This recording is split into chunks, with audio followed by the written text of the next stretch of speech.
ரவீனா தாஹா பூஜை, ஜில்லா, புலி, ராட்சசன் உள்ளிட்ட படங்களில் குழந்தை நடிகையாக நடித்து ரசிகர்களின் மனதில் இடம் பிடித்தவர்.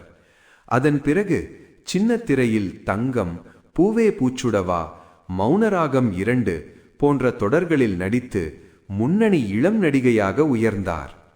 டான்ஸ் ஜோடி டான்ஸ் சீசன் 2 போட்டியாளராக கலந்து கொண்ட அவர் குக்கு வித் கோமாளி சீசன் 4 கோமாளியாக ரசிகர்களை கவர்ந்தார்.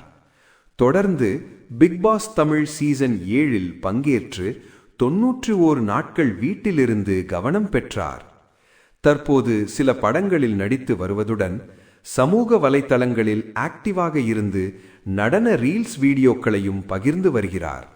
இந்நிலையில் சில்வர் நிற ஆடையில் எடுத்த கிளாமர் புகைப்படங்களை வெளியிட்டு ரசிகர்களின் கவனத்தை மீண்டும் ஈர்த்துள்ளார்.